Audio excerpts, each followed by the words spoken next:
Hey everybody, this is Matthew Pyne here with Utah Stories Magazine covering the 2024 Sundance Film Festival. And here with me today is Thomas Stoneham-Judge. Thomas, welcome. Hey, Thomas here with For Real. It's Yeah. cool to be here. Yeah. It's always great hanging out with you when I come to Always good Utah. to see you. So Thomas, I just wanted to talk to you today and see what some of your favorite films of the festival so far have been. I have thoughts. I have thoughts on this.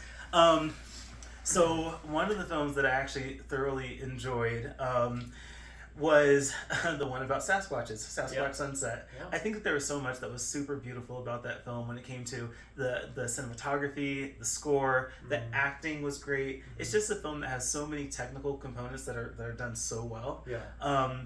Even if the humor could be a little crude, it's definitely some kind of lowbrow bodily function kind of humor that happens, but it's so good at having those moments and then going right back to what makes it beautiful. Yeah. So that's one that I found really entertaining. And for people who don't know, Sasquatch Sunset is still playing throughout the festival. It's going to be in Salt Lake City on Wednesday, so if you want to catch that late screening, you can. Another one that I really liked a lot, in fact I just published my review on it, which is it's What's Inside. I think that was a movie that when you go into it blind, there's so many twists and turns, and it's just such a incredible theatrical experience when you're all just like trying to figure out the movie together. But it's also just so much fun. It's a fantastic cast who I had the chance to talk with on the press line. It's funny, it's really clever, and I just give so much credit to director Greg Jardin for penning that script and then executing it as well as it was. Yeah. So.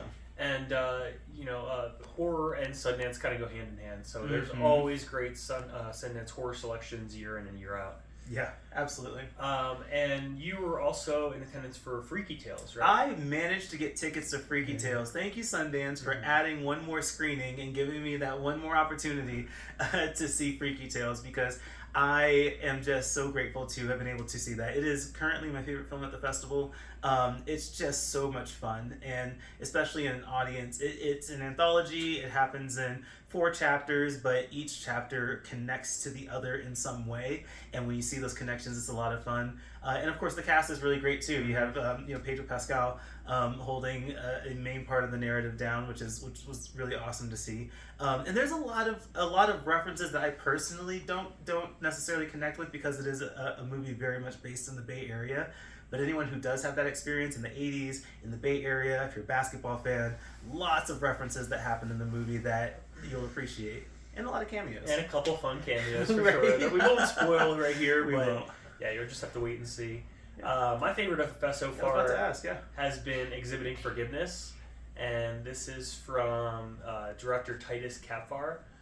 It stars Andre Holland and Andre Day, and it's about basically an artist who reconnects with his estranged father after 15, 20 years. But it's just a real heartbreaker, this one. And you and I saw Past Lives last year at Sundance, and this is kind of on the same level of gonna get people some teary-eyed, and that emotional resonance really hits hard. Yeah, you've been talking about this one, and after you explained how much you liked it, I then made it a massive priority to watch. Today's my last day in Park City, so I'll be heading home after this, but we do have an online component that we're able to take advantage of, and I expect to see a lot of movies, and that is currently really high on my virtual priorities list. So besides Exhibiting Forgiveness, what else are you going to check out online? Oh man, I wanted to see, it's another midnight film, I wanted to see Kidnapping Inc. That one looks pretty good. Black Box Diaries, I'm hearing good things about as well. And I know I'm missing some. I'll probably get around to Love Me. I know that reactions have been a little mixed, but I did name that one of my top 3 most anticipated films in our conversation with For Real. So I do want to see it, I think those are the ones that come top of mind. And Love Me stars Stephen Yeun and Kristen Stewart. A lot of star power at Sundance this year. A lot of star power. Yeah. Yeah, for sure. And it just makes this so fun to be able to do and talk about and really engage with. Yeah, and it's exciting to see, celebrities. Obviously, you see them in LA all the time, on TV, on you know, just watching films. But to actually be in Utah is actually pretty special for our state. What has it meant for you just to have Sundance in Utah, and what are your thoughts? This is such a great question for me because I hail from Seattle.